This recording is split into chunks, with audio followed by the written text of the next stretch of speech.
Voilà, nous avons vu tout à l'heure que nous étions dans un temps où il était important de désoccidentaliser le Messie, désoccidentaliser notre foi pour reconnaître une nouvelle fraîcheur, une nouvelle vigueur, en un mot, un renouveau. Et nous avons vu deuxièmement que la Torah n'avait été abolie ni par Jésus, ni par Paul. Alors il y a une question qui se pose. Qu'est-ce que ça veut dire, la Torah qui n'est pas abolie? Est-ce que ça veut dire qu'en tant que païens, il faut que nous nous mettions à pratiquer le Shabbat, à manger kasher, etc., etc. Alors, qu'est-ce que ça veut dire? Jésus n'est pas venu pour abolir la Torah, mais pour lui donner son vrai sens, puisque c'est comme ça qu'il faut comprendre l'expression qui est traduite par accomplir, lui donner son vrai sens. L'expression qu'on retrouve, qu'on a vue chez Paul, nous n'abolissons pas la Torah, mais nous la confirmons, ça veut dire lui donnons son véritable sens, sa véritable signification. Alors nous allons prendre trois textes même. Le premier dans le livre de la Genèse, au chapitre 12, au verset 1er, qui est la vocation d'Abraham et donc du peuple d'Israël, et qui nous donne un petit peu le sens de ce qu'est l'épopée d'Israël.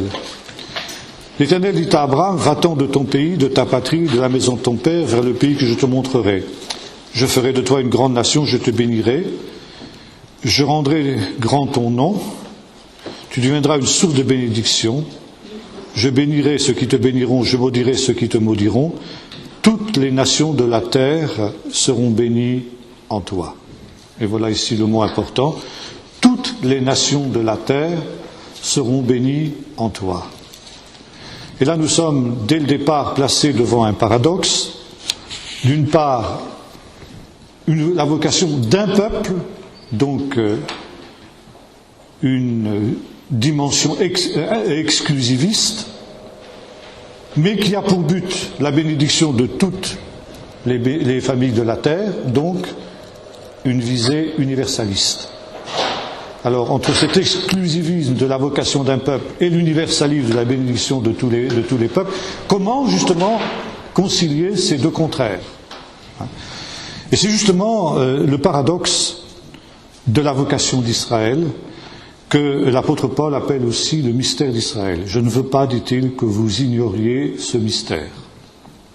Il y a donc un mystère, ça veut dire quelque chose qui n'est pas compréhensible par la sagesse humaine, par la vision humaine. Nous allons lire un deuxième texte dans le chapitre 15 du livre de la Genèse, où le Seigneur conclut d'une manière concrète cette alliance avec Abraham.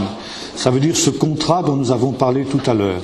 Nous avons vu qu'une alliance, c'est un contrat. Nous avons vu que la Torah, c'est le document écrit de ce contrat, en quelque sorte. Mais la conclusion de ce contrat, elle employait des coutumes qui étaient celles de l'époque, qui ne sont plus celles de notre temps, et qui nous semblent tout à fait étrangères, parce qu'elles ne sont plus du tout notre culture, mais les sages d'Israël ont dit, la Bible emploie le langage des hommes. Ça veut dire qu'elle se met à la portée des hommes, elle entre dans la culture des hommes pour se faire mieux comprendre d'eux. Et à cette époque-là, quand on voulait conclure un contrat, eh bien, on partageait des animaux, et les deux parties contractantes passer entre ces animaux comme signe justement de ratification de ce contrat. C'est comme si on avait signé un contrat notarié aujourd'hui, si vous voulez. Et c'est ce que Dieu fait avec Abraham. Il lui dit, verset 9, chapitre 15, verset 9, « Prends une génisse de 3 ans, une chèvre de 3 ans, un bélier de 3 ans, une tourterelle et une jeune colombe, pour me les offrir. » Il prit tous ces animaux, les coupa par le milieu, et mit chaque moitié l'une vis-à-vis de l'autre, mais il ne partagea pas les oiseaux. Les oiseaux de proie s'abattirent sur les cadavres et Abraham les chassa. Au coucher du soleil, Abraham fut accablé de sommeil et aussi de frayeur dans l'obscurité profonde. L'Éternel dit à Abraham, sache que tes descendants seront des immigrants dans un pays qui ne sera pas le leur. Ils y seront esclaves, on les maltraitera pendant 400 ans. mais la nation qui vous opprime, moi l'Éternel, je la juge. Ils sortiront ensuite avec de grandes richesses. Toi, tu mourras en paix. Tu seras enseveli d'après une heureuse vieillesse. À la 4e génération, ils reviendront ici, car c'est seulement alors que la déchéance morale des Amoréens aura atteint son comble. Voilà, ça c'est un texte très important, bien que difficile, à cause justement de ces coutumes étranges pour nous aujourd'hui, mais qui a un sens très très profond justement pour ce qui est de la vocation d'Israël et par conséquent de l'œuvre de Jésus, puisque Jésus est défini comme étant cette postérité que Dieu avait promise à Abraham. Paul l'interprète comme le font les rabbins, n'est-ce pas? Je te donnerai une postérité, et la postérité c'est au singulier et non pas au pluriel. Par conséquent, les rabbins avaient interprété cette expression postérité comme s'appliquant au Messie. La postérité d'Abraham, c'est le Messie. Et dans les Galates, Paul fait la même interprétation. Pour lui, la promesse d'une postérité promise à Abraham concerne essentiellement le Messie. Alors ici, il y a un texte tout à fait intéressant.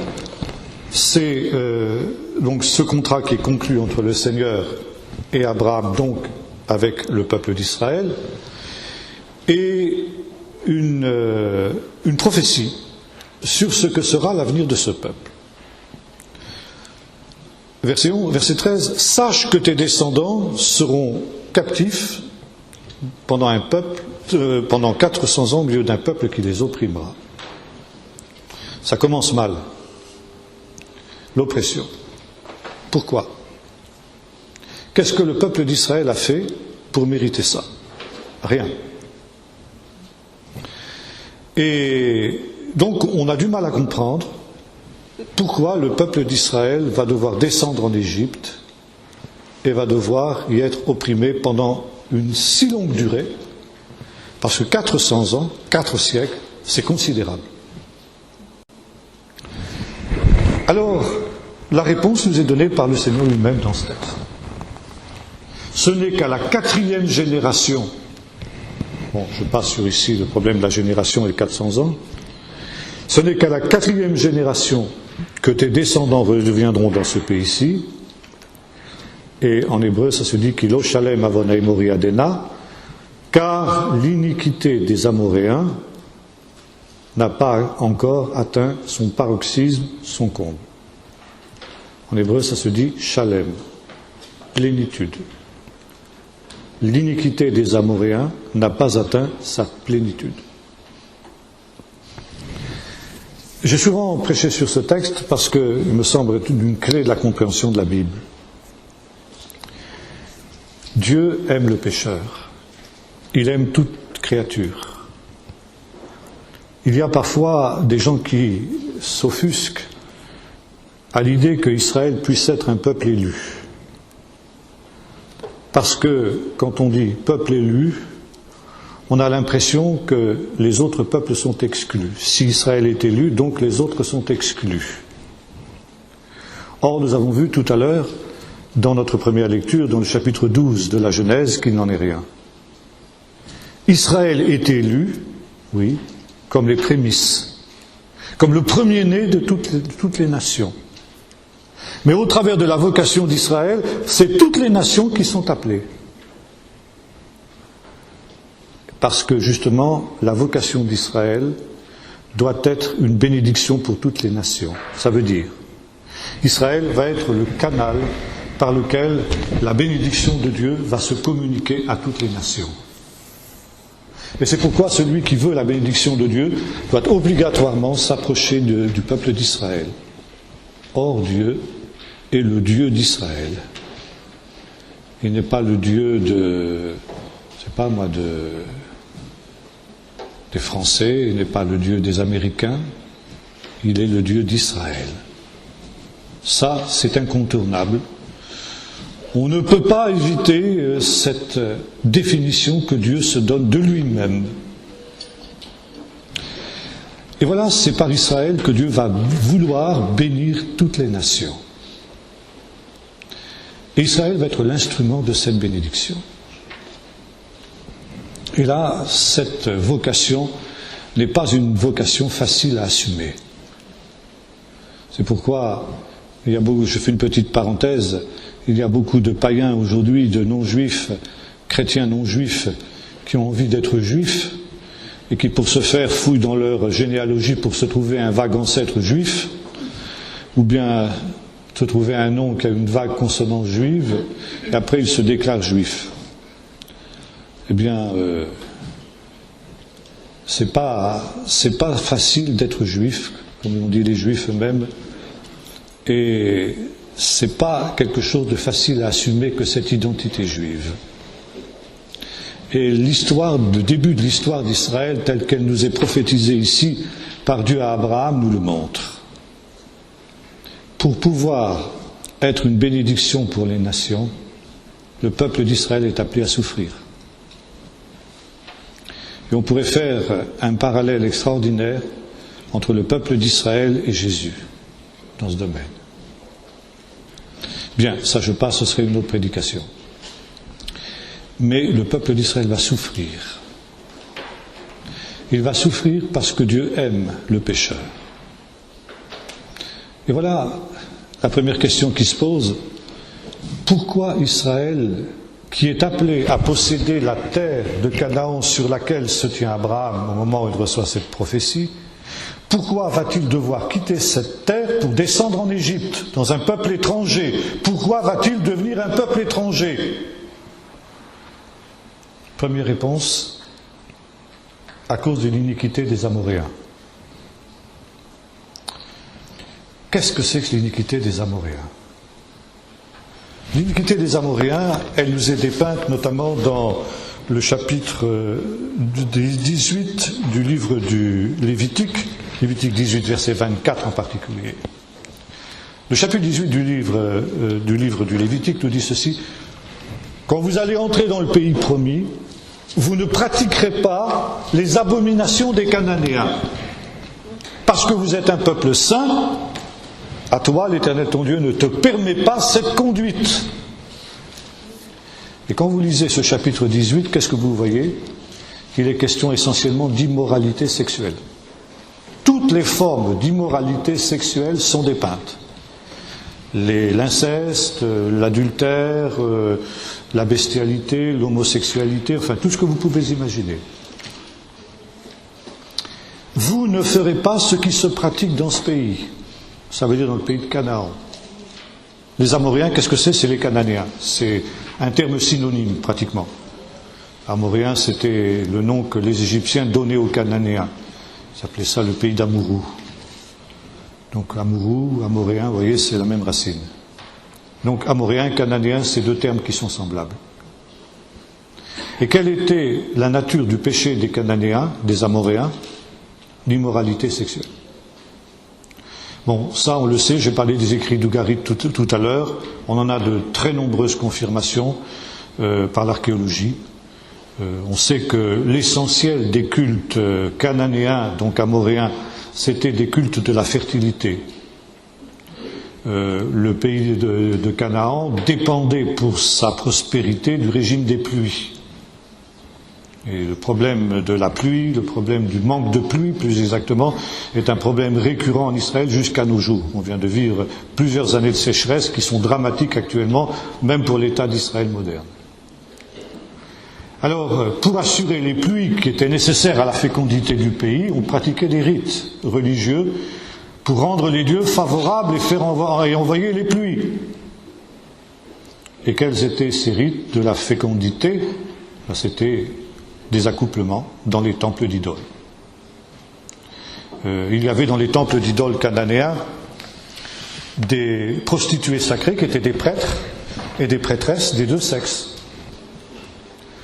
Et on pensait qu'en s'accouplant dans les temples cananéens, on allait donc provoquer la fécondité aussi de la terre.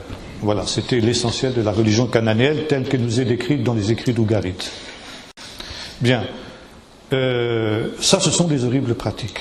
Pour la parole de Dieu, c'est éminemment condamnable. La Bible est le premier document de toute l'histoire humaine qui qualifie ces comportements courants à l'époque, Pas seulement chez les Cananéens d'ailleurs. Et la Bible les qualifie pour la première fois dans l'histoire de l'humanité de toévot. C'est un mot très fort, ça veut dire des abominations. Et à cause de cela, le pays va vomir ses habitants. Le pays de Canaan va vomir ses habitants qui pratiquent de pareilles abominations.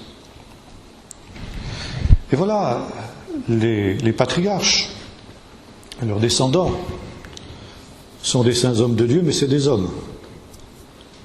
Et le Seigneur sait que si plusieurs générations restent dans ce pays, ils vont être contaminés par l'exemple des Cananéens au milieu desquels ils habitent.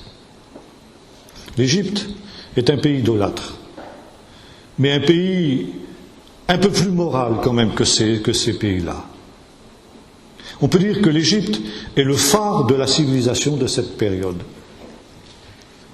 Et Dieu va faire en sorte que ce peuple descende en Égypte pour y être protégé de l'iniquité des Amoréens. Là, il va être à l'abri de la contagion, de la contamination, de la tentation que représenterait le fait d'habiter au milieu de ces populations complètement dévergondées, quoi. Et là, le peuple d'Israël en Égypte va être protégé. Deuxièmement, comme le dit le texte, il va devenir un grand peuple. Pas seulement au point de vue nombre d'habitants, mais grand parce qu'il va être imprégné de la culture égyptienne, qui est la culture la plus élaborée, la plus avancée de l'époque. Et par conséquent, non seulement il va avoir une culture biblique, je dirais, mais il va avoir aussi une culture profane, qui va faire de lui un grand peuple. Et enfin, troisième point, pourquoi le peuple d'Israël descend-il en Égypte? Parce que pendant ce temps-là, eh bien, Dieu use de patience envers les Amoréens.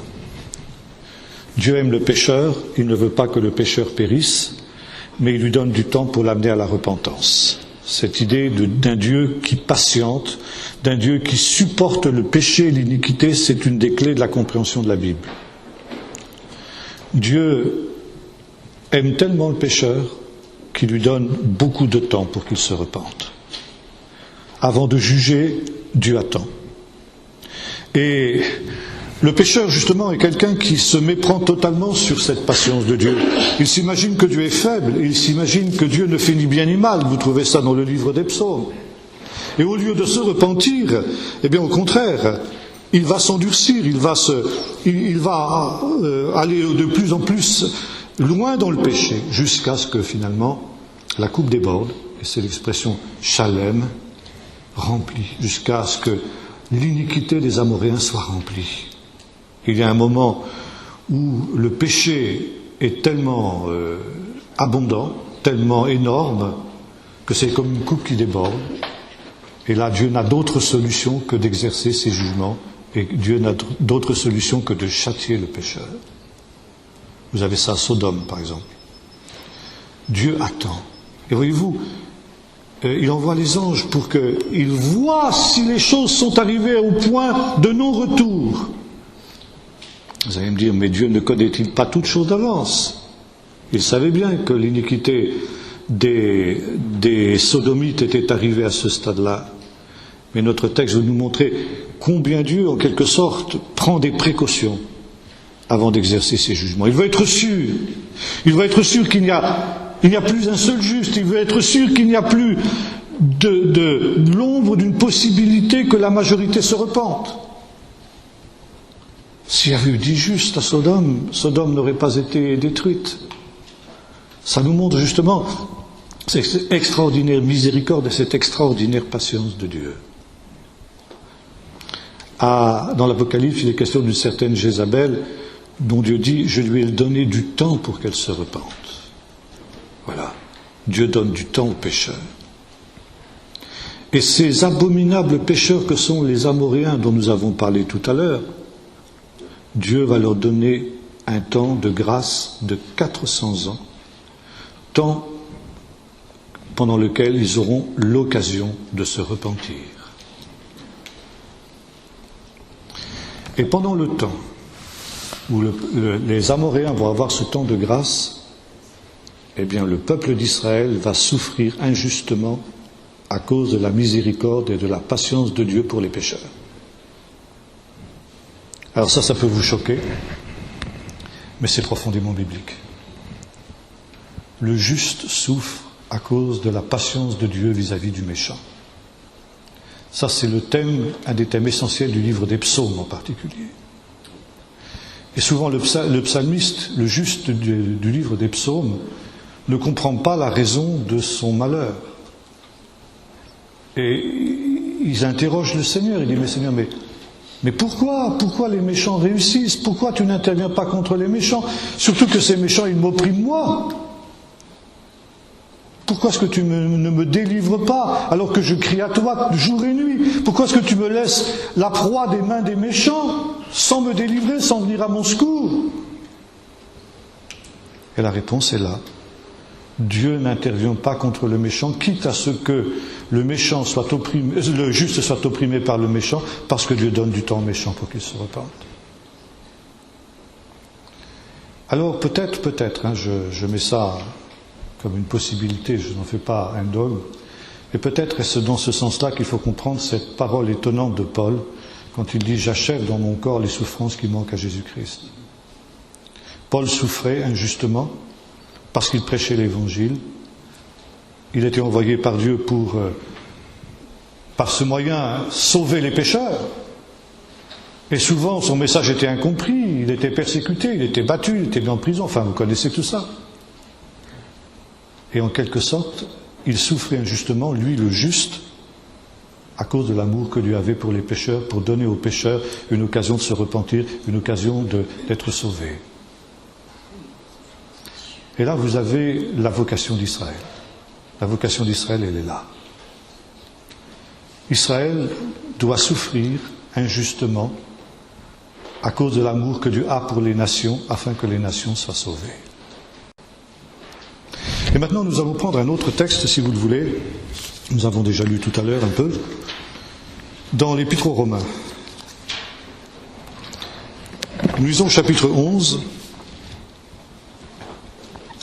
et le verset 11. Romains 11, chapitre 11 et verset 11. Alors il nous faudrait des heures et des heures pour analyser ces trois chapitres essentiels que sont les chapitres 9, 10 et 11 de l'Épître aux Romains. Mais, on fera peut-être 5 jours si vous voulez, on pourra revenir sur ces trois chapitres. Mais là, je vais donc être très rapide, je vais prendre simplement la conclusion de ces trois chapitres au verset 11. Donc, je dis, ont-ils trébuché, donc les Israélites, pour tomber? Non, certes non. Et voilà le mot important. Mais par leur chute, le salut a été donné aux païens afin de provoquer leur jalousie.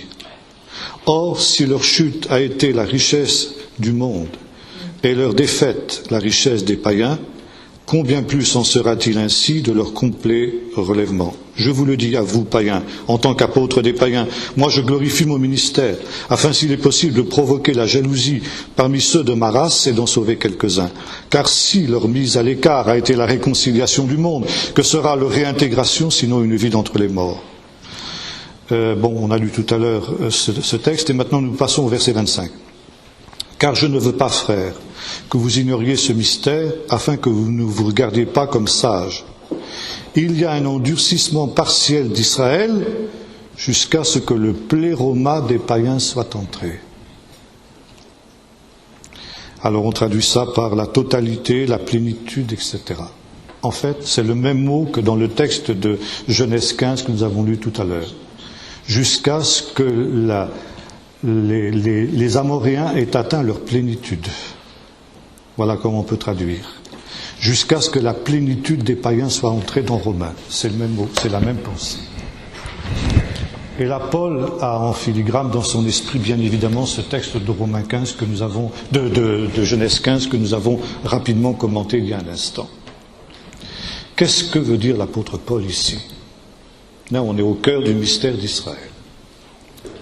Alors, il faut d'abord ici replacer dans son contexte ce que Paul essaie d'expliquer à ces Romains. Ces Romains sont des non-juifs qui ont cru en Jésus. Et il y a une question qui se pose à eux comme elle se pose à nous. La question est la suivante. Comment se fait-il que ce peuple d'Israël, par lequel nous est venu le salut à nous païens, par lequel nous est venue l'Écriture et par lequel nous est venu Jésus, comment se fait-il que ce canal de la bénédiction de Dieu pour nous païens soit resté à l'écart de cette bénédiction et ne soit pas rentré dans cette bénédiction en ne croyant pas en Jésus?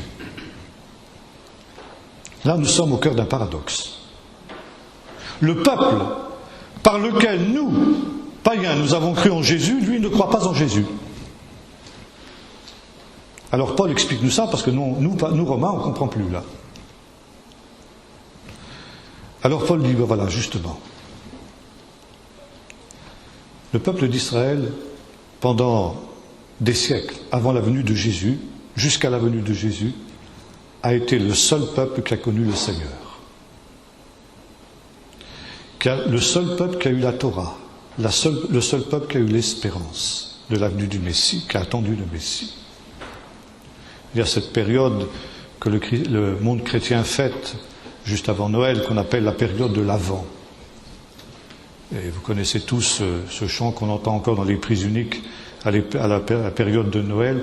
Depuis 4000 ans, depuis plus de 4000 ans, nous attendions ce que les prophètes avaient promis. Depuis plus de 4000 ans, nous attendions cet heureux temps.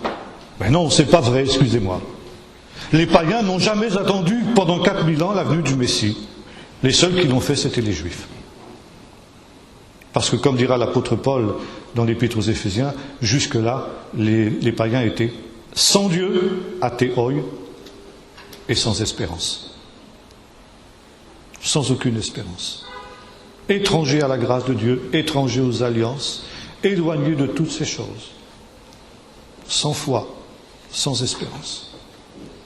Privés de tout. Seul le peuple d'Israël avait cette connaissance du vrai Dieu. Et maintenant, lorsque Jésus vient, il ne s'adresse qu'aux seules brebis perdues de la maison d'Israël.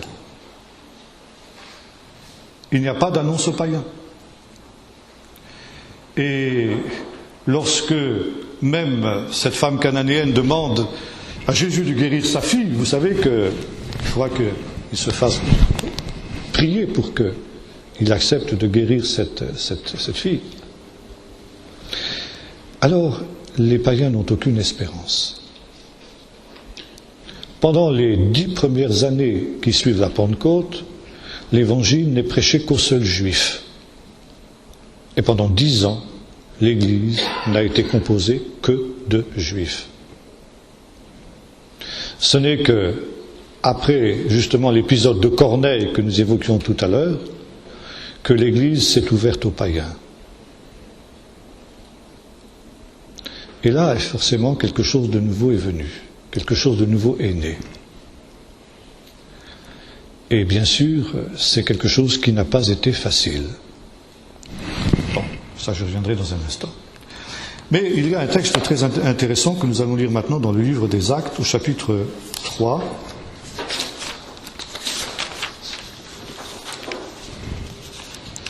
Chapitre 3 et verset 19.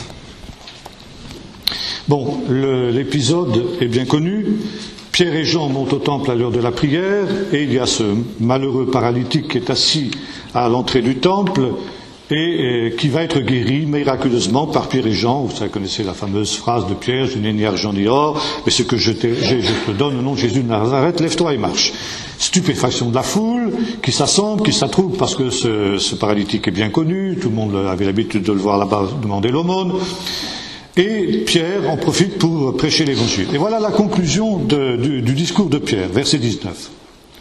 Il s'adresse ici à ceux qui sont dans le temple, c'est-à-dire les Juifs.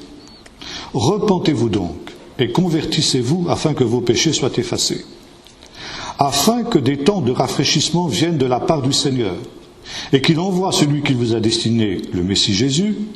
C'est lui que le ciel doit recevoir jusqu'au temps du rétablissement de tout ce dont Dieu a parlé par la bouche de ses saints prophètes d'autrefois. » Qu'est-ce que veut dire ici Pierre ? Jésus est parti, il est remonté au ciel, le jour de l'ascension, mais il a promis qu'il reviendrait.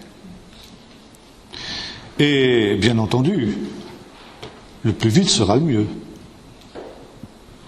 Qu'est-ce qui pourrait empêcher Jésus de revenir ? eh bien, aussi longtemps qu'Israël sera dans son péché, Jésus ne peut pas revenir. Voilà, en gros, ce qui est dit. Ça, c'est cohérent avec la doctrine des rabbins, qui pensent que le Messie ne reviendra que quand Israël se repentira.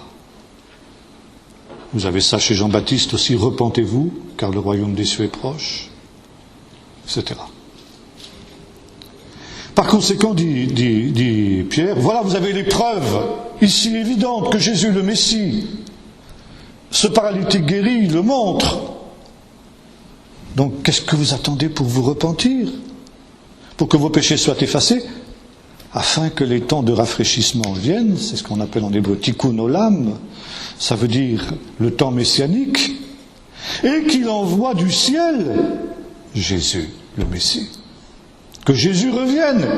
Jésus n'attend qu'une seule chose pour revenir, et pour établir son royaume, pour que le loup habite avec l'agneau, pour que, etc., il ne se fasse ni tort ni dommage sur sa montagne sainte, que les nations brisent leurs épées et les transforment en socs de charrue. Il n'attend qu'une seule chose, la repentance d'Israël. La repentance et la foi d'Israël. Donc, repentez-vous et croyez dans cette bonne nouvelle, vous juifs, et immédiatement Jésus va revenir. Je dis merci Seigneur qu'ils ne l'ont pas fait.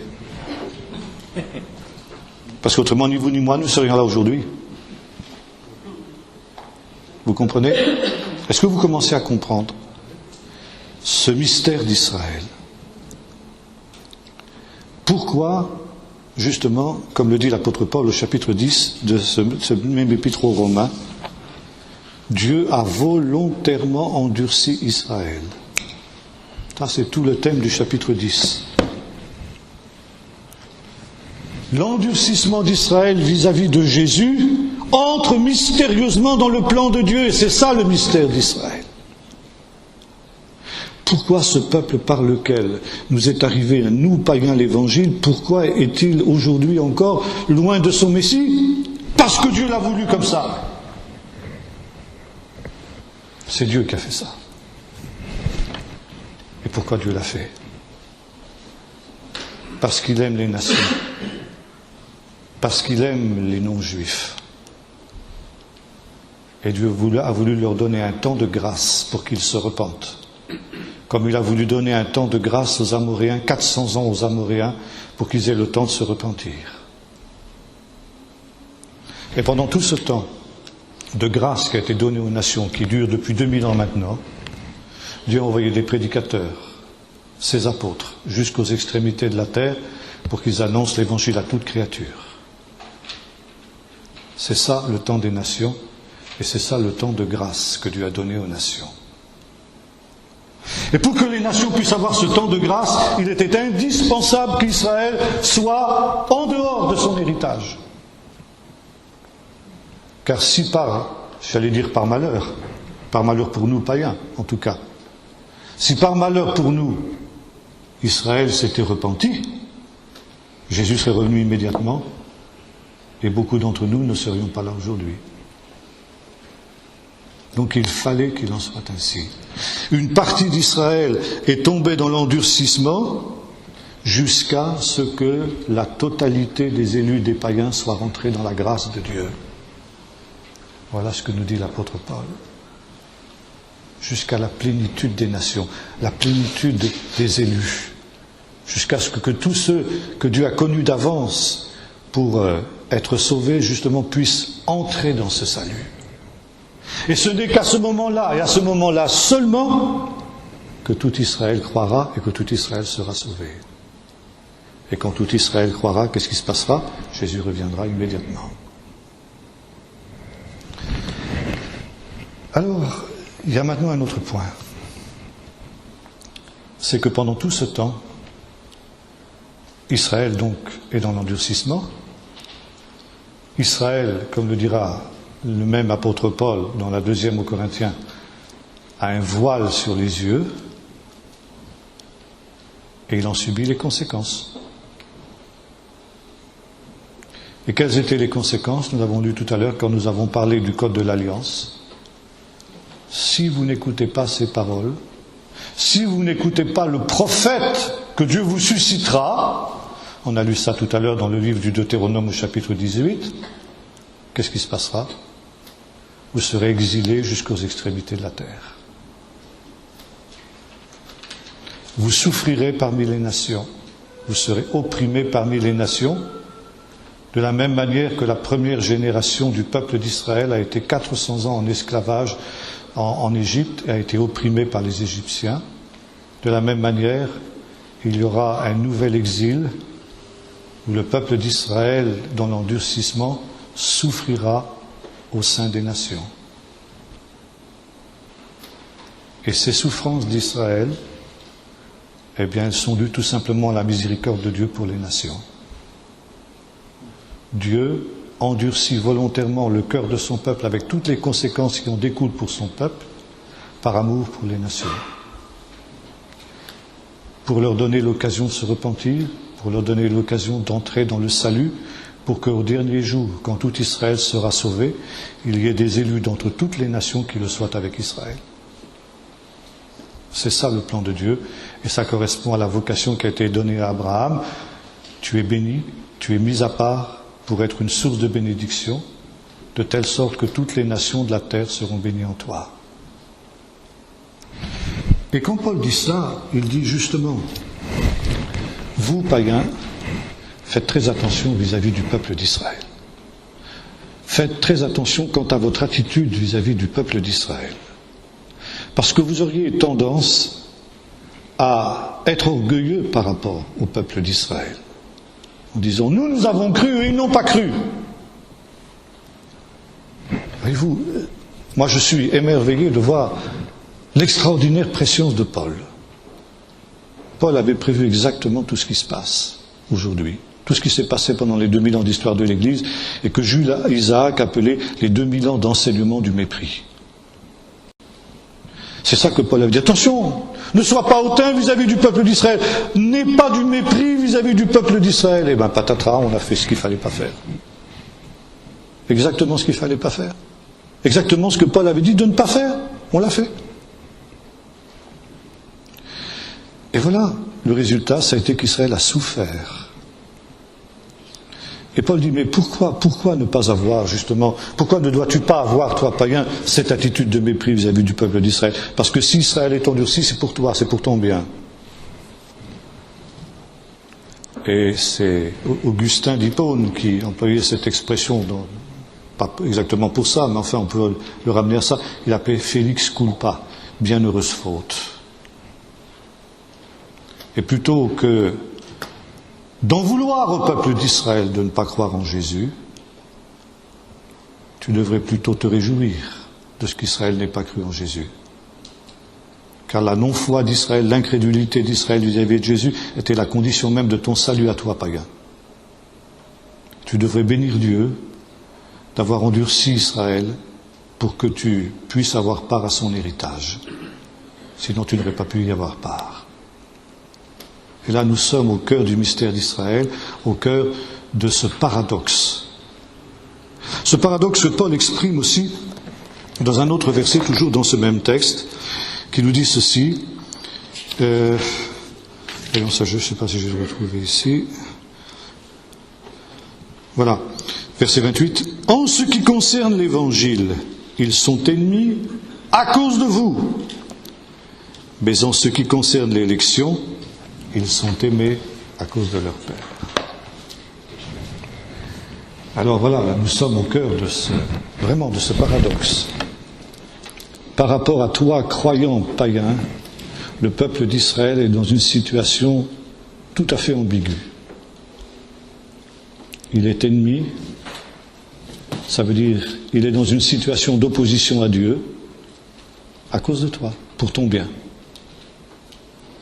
Et pourtant, même dans cette opposition à Dieu, il reste aimé de Dieu, il reste le peuple élu, et Dieu n'a pas varié d'un pouce quant à sa position vis-à-vis de ce peuple, son amour, ses promesses, et tout ce qui lui avait été donné et promis. Rien n'a varié. Et c'est la raison pour laquelle, toi aussi, païen, tu es dans une situation paradoxale vis-à-vis du peuple d'Israël. Ami et ennemi. Ennemi d'abord. lorsque nous disons Jésus-Christ, j'en parlais tout à l'heure, qu'est-ce que nous disons? Je l'ai rappelé, nous disons simplement ceci: Jésus est le Messie d'Israël. Et cette affirmation, un juif orthodoxe ne peut en aucune manière l'accepter. Quand je dis à un juif orthodoxe « Jésus est le Messie d'Israël », il me dit « Non, Jésus n'est pas le Messie d'Israël ». Et quand un juif me dit « Jésus n'est pas le Messie d'Israël, Jésus n'est pas mon Messie », qu'est-ce qu'il me dit? Eh bien, il touche à ce que ma foi chrétienne a de plus profond, à l'essence même de ma foi chrétienne. Car nous l'avons dit tout à l'heure, si Jésus n'est pas le Messie d'Israël, il n'est pas non plus mon sauveur.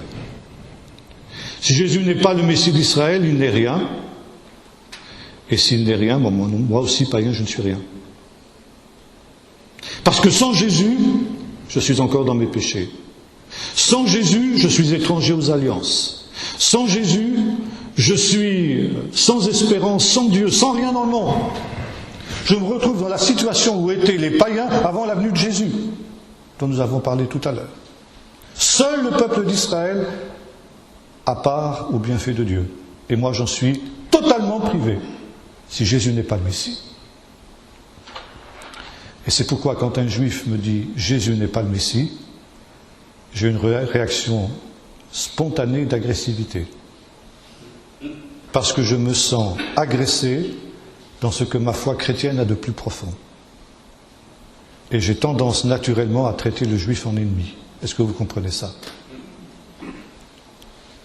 Et Paul nous dit ça, c'est la tendance naturelle, c'est vrai.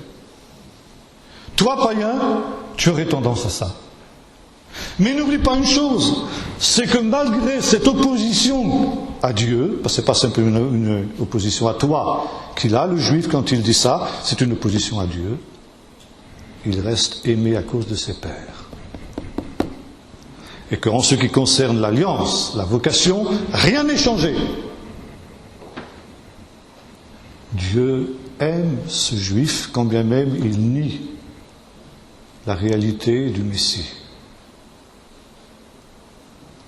Et par conséquent, toi, païen, tu n'as pas le droit de le haïr.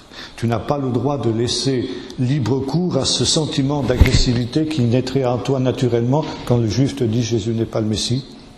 Tu dois l'aimer malgré ça, parce que c'est Dieu qui l'aime. Malgré ça. Tu dois l'aimer comme Dieu l'aime. Puisque Dieu l'aime malgré cette opposition, toi tu dois agir de la même manière. Alors c'est très difficile à comprendre ça, mais c'est la clé du mystère.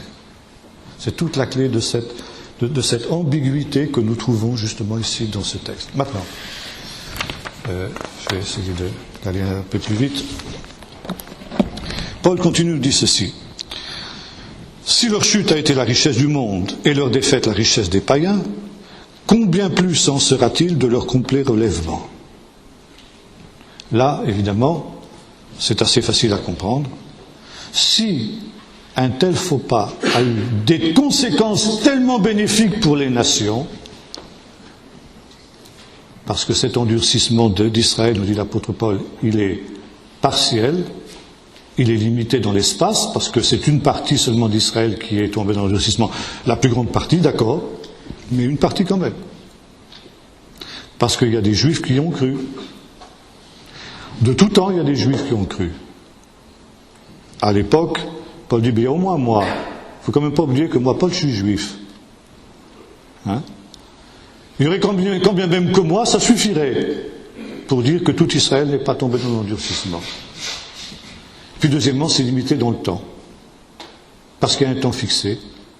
Quand les nations auront mis le comble à leurs péchés, comme les Cananéens, les Amoréens avaient mis le comble à leurs péchés, eh bien Dieu enlèvera le voile d'Israël, ce sera le salut d'Israël et de ceux qui auront cru des nations, et ce sera le jugement des nations incrédules.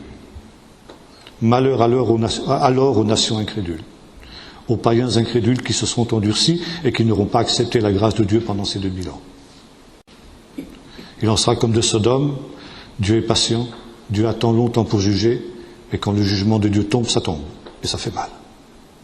Et là, il n'y a aucun remède. Je vous le dis à vous, païens, en tant qu'apôtre des païens, moi je glorifie mon ministère afin, s'il est possible, de provoquer la jalousie parmi ceux de ma race et d'en sauver quelques-uns, car si leur mise à part a été la réconciliation du monde, que sera leur réintégration, sinon une vie d'entre les morts? Si les prémices sont saintes, la pâte l'est aussi, si les racines sont saintes, les branches le sont aussi. Qu'est-ce que Paul veut dire ici? Nous avons vu que Paul a expliqué que Dieu a volontairement endurci le cœur de son peuple avec toutes les conséquences que cela avait par amour pour les nations, pour qu'elles aient l'occasion d'être sauvées. Ce qui veut dire ceci, c'est que pour hâter le temps du salut d'Israël, qu'est-ce qu'il faut faire? Évangéliser les nations. Plus vite on en aura fini avec cette tâche, qui consiste à propager l'évangile jusqu'aux extrémités de la terre, mieux Israël se portera. Parce que quand l'évangile aura atteint les extrémités de la terre, et que la plénitude des nations sera rentrée, eh bien tout Israël sera sauvé. Il y avait à l'époque de Paul, déjà de son temps, une secte judéo-chrétienne qu'on appelait les Ébionites.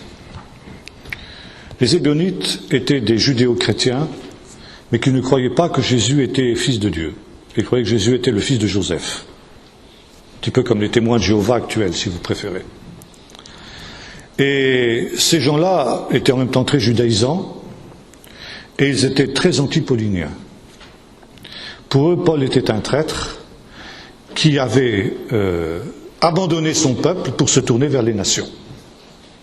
Et ils accusaient Paul de négliger l'évangélisation d'Israël pour se tourner vers les nations. Et dans ce texte aussi, Paul répond à cette accusation que l'on portait contre lui. Il dit, mais pas du tout. Je n'oublie pas mon peuple d'Israël quand je vais vers les nations. Et au contraire, comme il le dit au début du chapitre 9, cette situation du peuple d'Israël est pour moi une souffrance continuelle. J'y pense nuit et jour à cette situation de mon peuple. Je n'ai pas oublié mon peuple. Et je l'ai si peu oublié que je travaille à son salut. Mais je le fais aussi d'une manière paradoxale. Je le fais en prêchant l'évangile aux nations.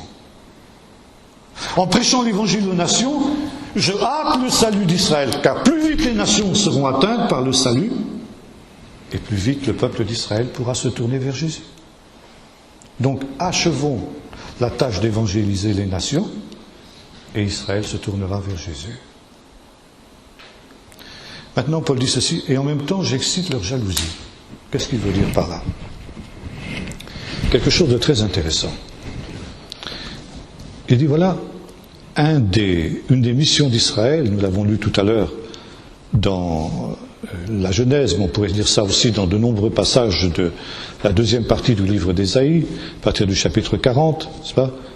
La vocation d'Israël, c'est d'être la lumière des nations et de porter le salut de Dieu jusqu'aux extrémités de la terre.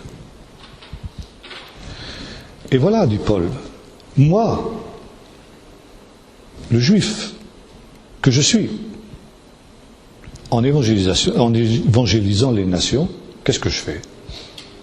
Je remplis la vocation d'Israël. Israël a vocation d'être la lumière des nations et de porter le salut de Dieu jusqu'aux extrémités de la terre. Eh bien voilà, j'accomplis la vocation d'Israël. Pourquoi justement Israël ne fait-il pas cela? Il devrait faire comme moi. Et à ce moment-là, il remplirait vraiment sa vocation. Et quand je fais ce qu'Israël devrait faire et ne fait pas, j'essaie de le rendre un peu honteux, de dire, mais écoute, qu'est-ce que t'attends? Qu'est-ce que t'attends, toi, juif, pour apporter la Torah aux nations? C'est ton rôle, après tout. Et voyez-vous, cette notion-là, aujourd'hui, a trouvé son plein accomplissement. Parce que un des grands problèmes de l'Israël moderne, c'est celui-ci. Comment se fait-il? Ça, c'est les rabbins qui posent la question même. Comment se fait-il que nous, le peuple d'Israël, qui avons la vérité, puisque les païens n'ont pas la vérité, les chrétiens n'ont pas la vérité, bien sûr, pour un juif pieux, c'est évident. Comment se fait-il que nous, juifs qui avons la vérité, nous n'avons pas été capables de porter l'évangile aux nations, de porter la Torah aux nations, Et cette Église chrétienne qui est hérétique a fait ce que nous aurions dû faire, que nous n'avons pas su faire. C'est exactement ce que Paul avait annoncé. Et voilà, j'essaie de rendre mon peuple jaloux. Et aujourd'hui, le christianisme est une question posée à Israël. Comment se fait-il que le christianisme non seulement ait réussi à subsister alors qu'il n'est pas dans l'orthodoxie juive, mais qu'il ait réussi à porter la Torah d'Israël à toutes les nations? Un professeur de l'université hébraïque écrivait à peu près ceci: quand nous sommes partis en 70 après Jésus-Christ, la Bible était le livre d'un seul peuple. Quand nous revenons 2000 ans après, la Bible est le livre de tous les peuples, mais ce n'est pas grâce à nous. Et ça, c'est le problème du peuple d'Israël aujourd'hui. Comment se fait-il que les chrétiens ont réussi là où nous avons échoué? Et un juif qui réfléchit, et il y en a de plus en plus qui le font, est obligé de reconnaître qu'il y a quelque chose de Dieu dans le christianisme. Et le christianisme, nous avons vu tout à l'heure, le judaïsme est un mystère pour le monde chrétien, et le monde chrétien est un mystère pour le peuple d'Israël. Et nous arrivons aujourd'hui à cette situation où, peut-être il est temps de se retrouver, de se rencontrer, et de cesser d'être un mystère les uns pour les autres à partir de ce que le Seigneur annonce. Et c'est aussi le but de cette rejudaïsation en quelque sorte de nos racines, ce retour à nos racines hébraïques, pour essayer justement aussi de comprendre et de nous faire comprendre de ceux qui sont en face de nous et qui, selon l'enseignement de Paul, sont les plus proches de tous nos prochains. Car dans l'Épître aux Éphésiens, l'apôtre nous dit ceci: vous n'êtes plus maintenant des étrangers ni des gens du dehors, mais vous êtes concitoyens des saints, gens de la maison de Dieu. Ça veut dire quoi? Ça veut dire que le peuple d'Israël est le peuple dont nous sommes le plus proches. Nous sommes plus proches du peuple d'Israël que nous devrions être, en tout cas plus proches du peuple d'Israël que de n'importe quel autre peuple. Et pourtant c'est l'inverse. Pour la plupart des chrétiens, il y a une connaissance phénoménale du peuple d'Israël. Et vice-versa. Pour le peuple d'Israël, il y a une méconnaissance phénoménale du monde chrétien. Et ça, c'est quelque chose qui est profondément anormal. Alors nous ne devons pas attendre de la part du peuple juif qu'il prenne l'initiative de cette rencontre. Mais par contre, c'est à nous d'en prendre l'initiative, d'aller vers le peuple d'Israël et de faire en sorte justement que, ils réalisent que, nous ne nous sentons pas étrangers par rapport à ce peuple. Et qu'ils sont justement nos frères aînés, qu'ils sont nos racines, comme nous l'avons dit tout à l'heure, et que le Seigneur a des plans qui concernent les uns et les autres, parce que Dieu veut les rassembler. Je terminerai simplement par un texte de l'Épître aux Romains qu'on trouve dans le chapitre 14, le chapitre 15, verset 8. Je dis en effet, Romains 15, verset 8, je dis en effet que le Messie est devenu serviteur des circoncis pour prouver la véracité de Dieu en confirmant les promesses faites au Père. Tandis que les païens glorifient Dieu pour sa miséricorde, selon qu'il est écrit, c'est pourquoi je te confesserai parmi les nations, je chanterai en l'honneur de ton nom. Et encore, il est dit, nations, réjouissez-vous avec son peuple. Ou encore, louez le Seigneur, vous toutes les nations, et que tous les peuples le louent. Qu'est-ce que Paul veut dire? Il dit en quelque sorte ceci. D'une certaine manière, Dieu avait une dette vis-à-vis du peuple d'Israël, parce qu'il s'était engagé vis-à-vis de lui à ses pères. Mais vis-à-vis des païens, Dieu ne devait rien. Dieu ne s'était aucunement engagé vis-à-vis des païens. Alors Jésus a rempli sa dette, la dette de Dieu vis-à-vis du peuple d'Israël, et gratuitement, il y a associé les païens. Et les païens glorifient Dieu pour sa bonté, car c'est par pure grâce, par pure bonté, que les païens ont part à l'héritage d'Israël. Et ensuite, il est dit, donc il cite que tous les peuples le louent, et encore il paraîtra le rejeton d'Ishaï, celui qui se lèvera pour commander les nations, et les nations espéreront en lui.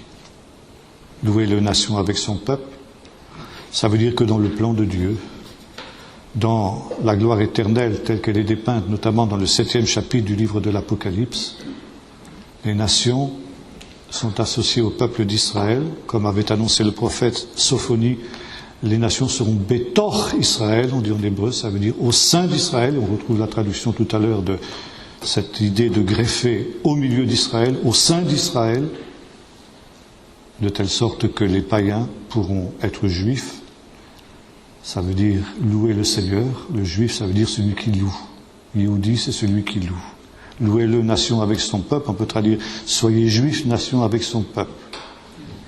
Juifs et non-juifs sont unis dans la même louange pour des raisons différentes. Le juif, parce que Dieu a été fidèle aux promesses qu'il avait faites à ses pères. Le non-juif, parce que Dieu l'a associé à ses promesses d'une manière totalement imméritée et totalement gratuite, par pure bonté et par pure grâce. Mais les uns et les autres, quoi qu'il en soit, louent ensemble le même Seigneur, qui a eu la même grâce et la même miséricorde envers eux, et qui a fait d'eux un seul peuple, de telle sorte qu'ils sont devant le trône, célébrant pour l'éternité les merveilles de Dieu. Voilà ce que je voulais vous dire cet après-midi. Voilà, on a un petit temps de questions encore, si vous voulez, si vous n'êtes pas trop fatigués.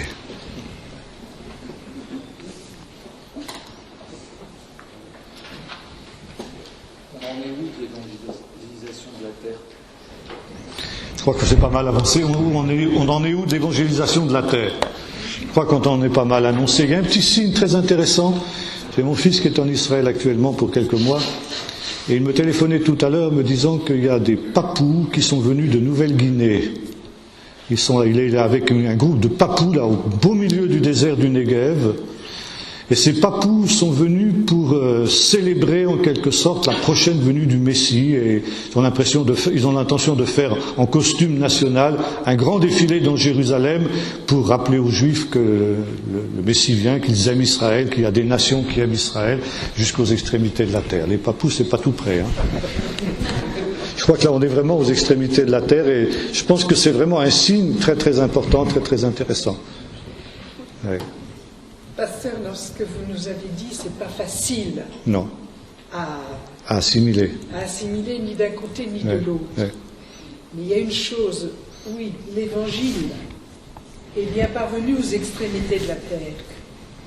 Mais moi, ce qui me fait peur, alors là, c'est la déchristianisation des nations. Oui.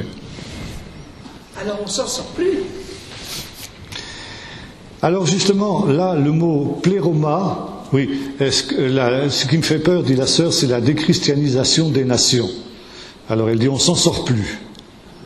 Je dis, le mot pléroma, le mot plénitude, a deux significations. D'un côté, il signifie la plénitude du nombre des élus des nations, qui est destinée au salut. Et deuxièmement aussi, il signifie la plénitude du péché des nations. Parce que nous avons vu que dans l'histoire des Amoréens, le châtiment des Amoréens et donc le salut d'Israël, car c'est lorsque les Amoréens perdront leurs droits sur ce pays qu'Israël pourra sortir d'Égypte et prendre possession du pays qui aura vomi les Amoréens. Par conséquent, pour qu'Israël soit sauvé, il faudra qu'à son tour, si j'ose dire, les nations apostasient ce qu'a été leur héritage. Et c'est exactement ce que nous sommes en train de vivre. Et voilà, absolument. Par conséquent, justement, cette apostasie des nations, ce que vous appelez la déchristianisation, eh bien, c'est aussi quelque chose qui est annoncé, qui est prévu, qui entre dans la perspective des choses dernières. Alors on ne sera pas sauvé. Celui qui persévérera jusqu'à la fin sera sauvé, si. Mais c'est le salut de toutes les générations passées aussi. Attention, il ne faut pas oublier les générations passées qui, elles, ont été... C'est tous les réveils, c'est tout ça, quoi. Mais c'est vrai que quand on lit les prophéties sur le retour de Jésus, moi je vois pas tellement un monde christianisé et un grand réveil mondial. Je vois plutôt, justement, d'ailleurs, c'est annoncé dans de multiples textes, n'est-ce pas, l'apostasie. L'apostasie, c'est-à-dire l'abandon de la foi. Beaucoup renieront, la plupart renieront le maître qu'ils auront racheté, et parce que le péché se sera accru, eh bien, l'amour du plus grand nombre se refroidira, dit Jésus. Seul celui qui persévérera jusqu'à la fin sera sauvé. Quand le Fils de l'homme reviendra, Trouvera-t-il la foi sur la terre? Vous avez des multiples versets qui vont dans ce sens-là. Alors évidemment, on n'aime pas beaucoup prendre en compte ces versets parce que c'est pas tellement ce qu'on voudrait, quoi. Hein. Alors, grand réveil, moi je veux bien qu'il y ait un grand réveil, mais le dernier grand réveil, ce sera celui du peuple d'Israël. La dernière Pentecôte, ce sera la Pentecôte d'Israël. Il ne faut quand même pas oublier que la prophétie de Joël, que l'on prend souvent justement pour soi, jusqu'à un certain point c'est légitime, mais elle s'applique d'abord au peuple d'Israël. L'esprit répandu sur toute chair, c'est toute chair au sein du peuple d'Israël d'abord. Alors, ça s'est accompli, je crois que, par exemple, le réveil de Pentecôte qui a commencé au début du siècle dernier était effectivement une certaine manière de l'accomplissement, d'une certaine manière l'accomplissement de cette prophétie de Joël. Mais je crois que la prophétie n'est pas encore pleinement accomplie et qu'elle ne s'accomplira que lorsque, comme le dit l'apôtre Paul dans le texte de Romains 11, n'est-ce pas, l'Esprit Saint sera répandu sur Israël au dernier jour. alors les Juifs messianiques. Je pense que c'est les prémices de ce grand mouvement. Les Juifs messianiques, elle disait. Les Juifs messianiques, c'est le point de départ de ce grand mouvement. Il y a quand même davantage de Juifs qui se sont tournés vers Jésus depuis 1970 à peu près, jusqu'à nos jours, qu'il y en a eu pendant les 2000 ans d'histoire. C'est quand même un signe. Oui. Une petite question technique. Excusez-moi. Une petite question technique rapide. Quelle traduction française veut-il mieux prendre pour Ancien Testament et Nouveau Testament? Ça, c'est une question qu'on me pose souvent, c'est une question qu'elle est très difficile de répondre. Les Écritures. Ah, l'expression. Oui, enfin. Alors, moi, j'emploie l'expression l'écriture ou les Écritures, tout simplement parce que c'est l'expression que Jésus employait. Donc les Écritures pour l'Ancien Testament et pour le Nouveau Et le Nouveau Testament, je crois que ça c'est légitime parce que c'est biblique. Nouveau Testament, vous trouvez ça dans Jérémie 31. Voici les jours viennent, dit le Seigneur, où je ferai avec la maison d'Israël, la maison de Juda, une Brit Hadasha, une alliance nouvelle. Donc un Nouveau Testament, puisque Testament, c'est un mot de vieux français qui n'a pas le sens qu'il a aujourd'hui. Testament, ça veut dire alliance. Ancienne alliance, nouvelle alliance. Voilà.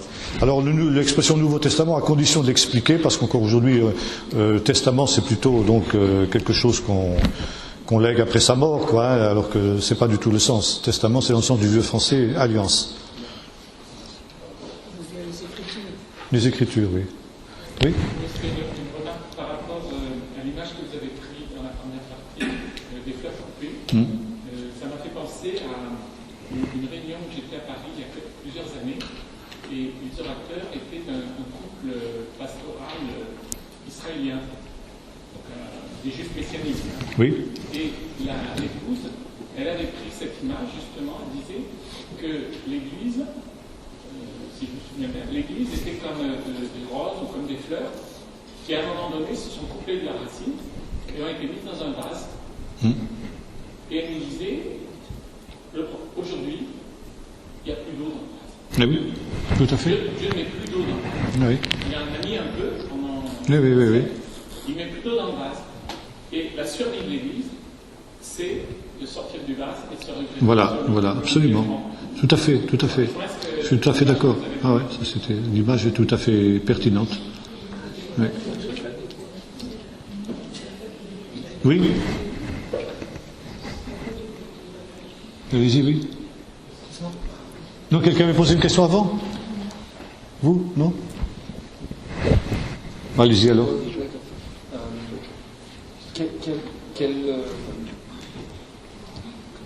Comment doit-on se comporter maintenant, qu'on doit savoir, qu'on sait maintenant, par rapport à la Torah, en tant que païen? C'est ça. c'est ça. Ça, c'est une très bonne question. Alors, la Torah, oui, comment se comporter en tant que païen vis-à-vis de la Torah? Oui, ça, c'est vrai, j'avais prévu de répondre à cette question, je ne l'ai pas fait. Alors, vous avez raison de me le rappeler. La Torah, comme j'ai dit tout à l'heure, a des exigences différentes pour les uns pour les autres. Et notamment, la Torah n'exige pas les mêmes choses des Juifs et des païens. Jamais la Torah n'a exigé des païens ce qu'elle exige des Juifs. Et c'est la raison pour laquelle, quand les païens se sont convertis au christianisme, s'est posé la question du statut des païens dans l'Église. Qu'est-ce qu'on va faire de ces païens? Et il y avait donc deux partis, vous le savez, vous lisez ça dans le livre des Actes au chapitre 15, il y avait deux partis qui s'affrontaient. Un parti qui disait, eh bien, il faut que les Juifs, que les païens soient circoncis, ça veut dire qu'ils deviennent Juifs, qu'ils entrent dans l'alliance avec Israël. Et ceux qui disaient non, les païens peuvent entrer en tant que tels et ne sont pas du tout, par conséquent, n'étant pas circoncis, ils ne sont pas du tout astreints disons à ce que Paul appelle les œuvres de la loi. Car les œuvres de la loi, qu'est-ce que ça veut dire? Les œuvres de la loi, c'est ce qui est spécifique au peuple d'Israël, les œuvres de la Torah. Et les œuvres de la loi, telles que les rabbins la définissent à cette époque-là, parce que ça, il faut connaître la littérature juive de l'époque aussi pour comprendre, c'était la circoncision, le Shabbat, la cacheroute, c'est-à-dire les lois alimentaires, et les fêtes. C'est essentiellement ça. Ça veut dire ce qui faisait l'identité juive, ce qui faisait le mode de vie juif. Et toute une partie de l'Église, la majorité de l'Église, n'est-ce pas, a conclu en disant, eh bien, on n'a pas à imposer ces choses aux non-juifs. Les non-juifs ne sont pas obligés par ces lois qui sont spécifiques au peuple d'Israël. Étant bien entendu que le juif qui a cru en Jésus se trouve dans une situation différente. Lui, étant juif, il a à se situer différemment par rapport à ces choses. Mais en tout cas, en ce qui concerne le païen, il n'a pas du tout à entrer dans ce mode de vie-là. Et Paul reprochera justement à Pierre, dans l'incident d'Antioche, de contraindre les païens à judaïser, ça veut dire à mener une vie à la manière juive. Alors ça, c'est très important parce qu'effectivement, il y a tout un mouvement actuellement dans le christianisme de chrétiens non juifs qui, s'approchant d'Israël, ont envie de vivre à la juive, ce qui n'a jamais été une nécessité en ce qui les concerne. Ce qui ne veut pas dire que ponctuellement, dans certaines circonstances, pour manifester une solidarité avec le peuple juif, on ne participe pas à telle cérémonie juive ou à telle fête, ou etc. Bon, ça c'est autre chose. D'ailleurs, c'est très intéressant de noter que Luc, par exemple, il y a un incident fort intéressant qui nous est rapporté dans le livre des Actes, que quand Paul était en Grèce, alors je ne sais plus trop si c'était quand il était à Athènes ou bien à Corinthe, c'était à Corinthe, je crois. Bon, il avait laissé une partie de son équipe à Thessalonique, dont Luc. Et Luc écrit ceci: nous avons attendu la fin de la fête des Matzot pour rejoindre Paul à Corinthe. Et il dit nous, lui le non-juif. Lui le non-juif, il a respecté la loi juive de ne pas voyager pendant la fête des Matzot. C'est intéressant, je note le fait, je dis pas qu'il faut obligatoirement limiter, mais je dis que voilà, là il s'est solidarisé de ses frères juifs. Alors, c'est là que nous avons justement le fameux décret apostolique de Acte 15, où il nous est dit ceci, et ça c'est la grande innovation, parce que vous aviez à l'époque du Nouveau Testament cette idée que les païens, dans le judaïsme orthodoxe en général, les païens pouvaient avoir part aussi à l'héritage d'Israël à une seule condition, c'est qu'ils deviennent ce qu'on appelait des fils de Noé. Ça veut dire qu'ils respectent les 7 lois noachiques, ce qu'on appelle les 7 lois noachiques, c'est-à-dire le culte du Dieu unique, le refus du meurtre, de l'adultère, enfin disons de toutes les impuretés sexuelles, du vol, de l'adoration des idoles, de se donner des cours de justice, et puis j'en oublie une. Bon, peu importe. Enfin, il y a 7 lois noachiques. À partir de ce moment-là, ils devenaient ce qu'on appelait un craignant Dieu. C'est une expression qui revient souvent dans le livre des Actes. Les craignants Dieu, c'était des gens qui acceptaient les 7 principes de Noé, mais qui ne devenaient pas juifs à part entière. C'est-à-dire qu'ils ne pratiquaient pas la circoncision, notamment. Alors ces gens-là avaient part, en quelque sorte, au Commonwealth d'Israël, mais ils n'avaient pas non plus, ils n'avaient pas tous les droits. Ils n'étaient pas à égalité, ils étaient moins que les juifs. Tandis que dans l'Église, ce qui est la grande nouveauté, c'est que ces païens, non seulement ils entrent dans l'Église en tant que telle, mais dans l'Église ils sont à égalité totale avec les Juifs. Ça a été le grand combat de Paul vis-à-vis de toute une aile de l'Église juive qui refusait d'accorder aux non-juifs les mêmes droits que les Juifs. Et ça, comme je disais à un frère tout à l'heure, c'est quelque chose qui a été quasi incroyable de la part de l'Église juive de Jérusalem de prendre cette décision. Parce que ceux qui ont pris cette décision étaient fort conscients qu'en acceptant cette parité, cette égalité des uns et des autres, eh bien ça voulait dire que c'était n'était plus qu'une question d'années pour que par la force des choses, les païens soient majoritaires dans l'Église et qu'il y ait 2 conséquences. Première chose, les Juifs perdent le pouvoir. Et deuxième chose, qu'il y ait une déculturisation de l'Évangile, une déjudaïsation de l'Évangile. Ce qui a été. Et c'est pourquoi on disait tout à l'heure avec ce frère, cette déjudaïsation, cette occidentalisation du Messie, elle était inévitable. Elle était le corollaire obligé de la prédication de l'Évangile aux extrémités de la terre. Ce qui ne veut pas dire qu'elle était dans l'ordre des choses. D'ailleurs, Jésus l'avait entrevu aussi quand il avait dit aller faire de toutes les nations des disciples. C'était la même. Il était bien conscient que son message allait être édulcoré automatiquement. Il était bien conscient que les Juifs allaient perdre le pouvoir dans l'Église. Il en était conscient, Jésus. Bon, c'était le corollaire obligé. Et c'est peut-être aussi pour ça qu'il fallait qu'il y ait un peuple d'Israël qui reste fidèle à la Torah, pour nous rappeler que, attention, les racines sont là. Ça aussi Dieu l'a permis certainement. Et c'est pourquoi il y a cette idée dans le judaïsme, Ezer Kenegdo. Vous savez, c'est l'homme et la femme dans le couple. Je lui ferai une aide semblable à lui. Mais ça peut se traduire aussi une aide qui soit contre lui. Qui soit en face de lui, qui soit contre lui. Et les femmes, j'en vois des femmes qui ont des grands sourires quand je dis ça. Il va y avoir des scènes de ménage ce soir. Et ça veut dire que la femme doit parfois s'opposer à son mari. C'est une bénédiction pour le mari si la femme sait s'opposer à son mari.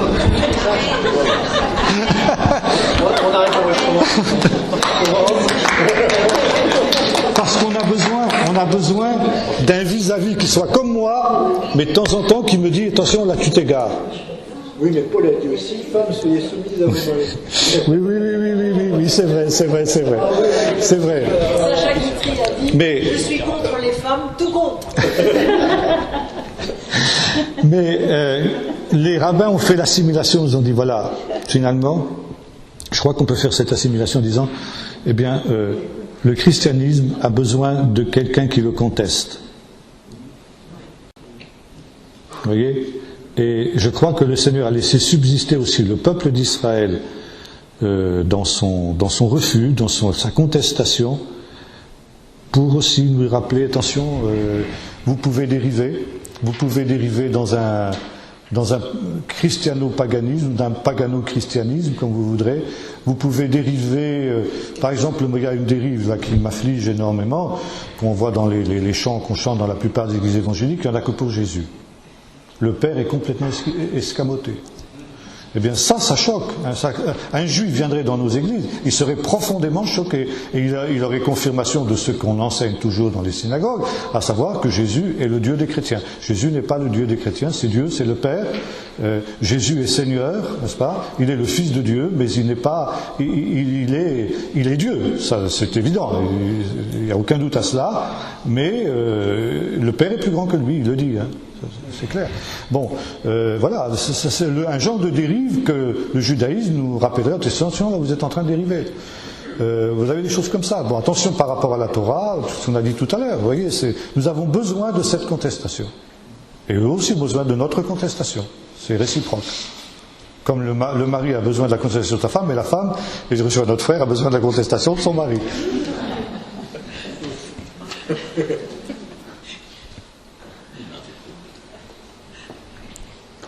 Pour rebondir sur la précédente question, qu'en est-il des juifs messianiques? Se sont-ils tenus de continuer de pratiquer les œuvres de la Torah? D'accord. Est-ce que les juifs messianiques sont tenus de respecter les œuvres de la Torah, c'est-à-dire ce qui fait la spécificité du peuple juif? Non, je dirais non. Ils ne sont pas obligés de le faire, mais je dirais qu'ils peuvent aussi le faire. Voilà. C'est-à-dire que, je vous dirais ce que disait le fondateur du mouvement messianique, qui s'appelait Yosef Rabinovitch, parlant de la circoncision. Il disait, un juif qui ne circoncie pas son fils ne pêche pas, mais il se coupe de son peuple. Voilà, vous voyez.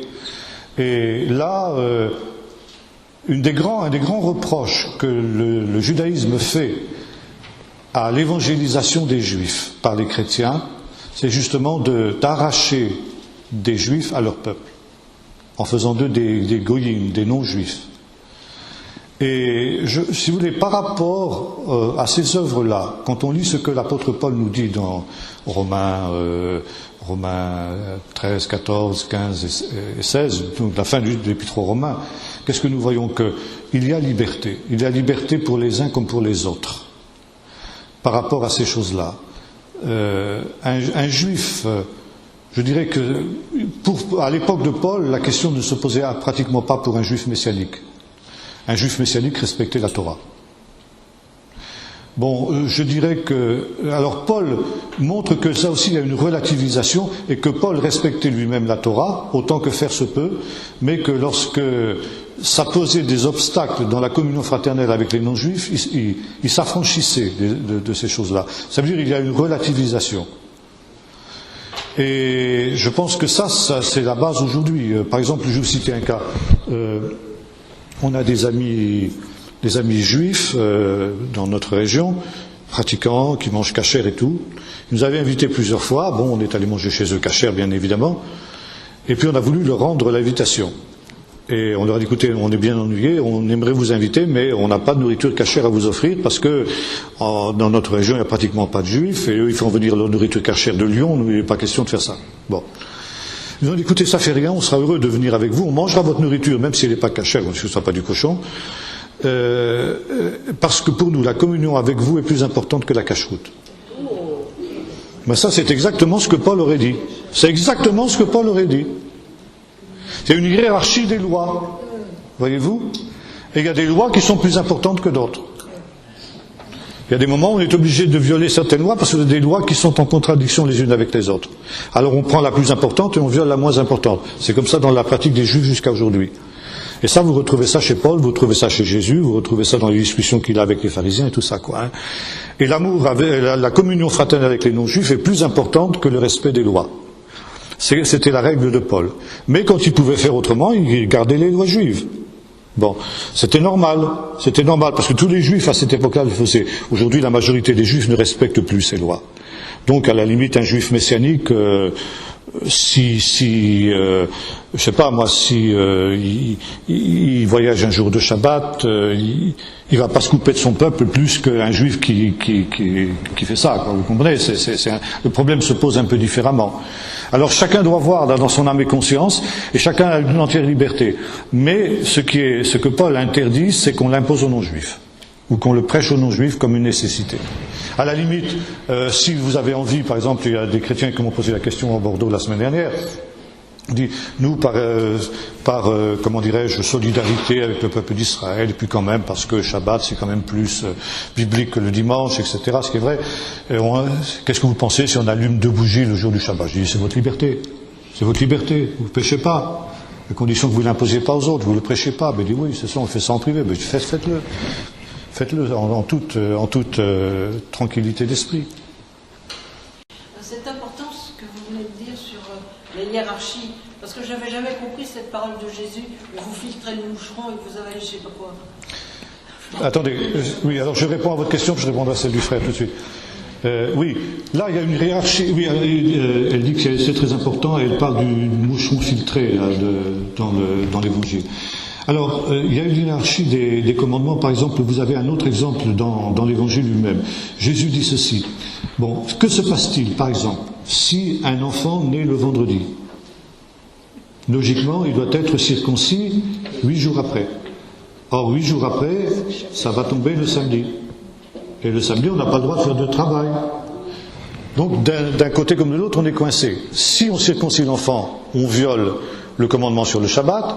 Et si on ne circoncit pas l'enfant, on viole le commandement sur la circoncision le 8e jour. Qu'est-ce qu'il faut faire?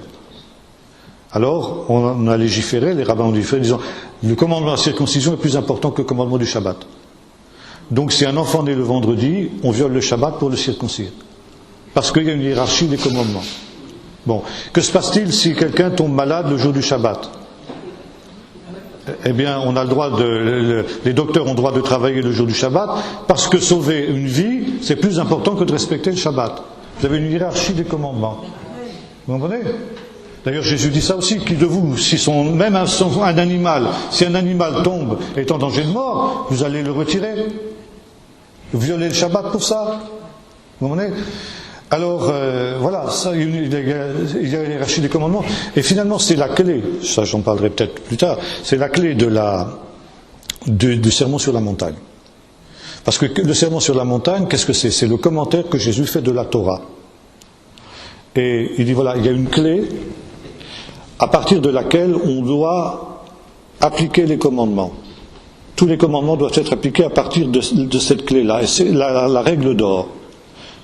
Tout ce que vous voulez que les hommes fassent pour vous, faites-le de même pour eux, car c'est la Torah et les prophètes. Ça veut dire l'amour du prochain. Tu dois appliquer le commandement dans la perspective de l'amour du prochain. Si une application littérale du commandement blesse ton prochain, tu n'agis plus dans l'amour, donc tu filtres le moucheron, effectivement, et tu avales le chameau. Parce que il y a une hiérarchie des commandements. Le plus grand commandement, c'est l'amour du prochain. Tu dois faire d'abord chercher à l'amour du prochain, d'où l'attitude de nos amis qui ont dit manger avec vous en violant la cache-route, c'est plus important que de respecter la cache-route et de vous faire de la peine en mangeant pas avec vous. Vous comprenez? C'est ça. Ça, c'est la clé par laquelle Jésus demande l'interprétation de la Torah. Et je réponds ici à notre frère qui demandait comment on doit respecter la Torah dans cette perspective. Bon, le frère là-bas. C'est la dernière question parce que je vois qu'il est l'heure, il faut qu'on parte à 6h pile. Vous avez inclus donc, dans les œuvres de la Torah, effectivement, la circoncision, la cache-route, tout ça qui sont très spécifiques au peuple juif. Par contre, les fêtes juives, ça ne me semble pas avoir sa place dans ces œuvres de la Torah, dans la mesure où les chrétiens, les premiers chrétiens ont tous respecté ces fêtes, plus ou moins, et puis que les fêtes dites chrétiennes ont été créées plus tard, en partie par antisémitisme. Et puis troisièmement, il y a le fait que Dieu est en train de réunir les deux actuellement, c'est-à-dire qu'il fait prendre conscience, comme vous le faites avec nous, là, il fait prendre conscience aux chrétiens qu'on doit se remettre sur des racines juives. Et donc si le fait de fêter à des dates différentes la mort de Jésus, par exemple, alors qu'il est mort pendant la fête de Pessah, est-ce que c'est pas quelque chose qui va être redemandé à l'Église, peut-être, en étant fidèle? Ça a été une querelle très importante dans l'Église ancienne, qu'on appelle la querelle des quattro-décuments. Savoir à quel moment il fallait célébrer Pâques, quoi. Bon, pour des raisons d'antisémitisme chrétien, on est arrivé où on est aujourd'hui, c'est vrai, quoi. Hein. Maintenant, Paul nous dit non plus de ne pas s'arrêter aux fêtes et au Shabbat. Hein, il dit ça dans les Colossiens parce que c'était l'ombre des choses à venir. Alors, si quelqu'un a envie de fêter la résurrection de Jésus en même temps que Pâques, grand bien lui fasse. Moi, c'est très bien, c'est très bien. Mais les Juifs messianiques le font. Et si on veut être en communion avec eux, on a une difficulté? Non, je sais pas, je crois pas. Non, parce que eux ont aussi à nous respecter de la même manière. Voyez-vous, on peut pas effacer d'un trait de plume 2000 ans d'histoire. Ça, c'est pas non plus parce qu'on va créer des nouvelles divisions. Alors, une dernière question parce qu'il faut qu'on parte. Je vais vous rejoindre parce qu'il faut oublier quand même corps, on est quand même le membre du corps, c'est fait partie du corps de Christ. Et en Christ, il n'y a ni juif, ni grec, ni païen. Oui, C'est-à-dire que cette communion se vit au-delà de ces entités. tout à fait. Par contre, là où il y a l'équilibre dans le corps de Christ, c'est que même si cette communion se vit, Dieu permet qu'on garde une autre identité.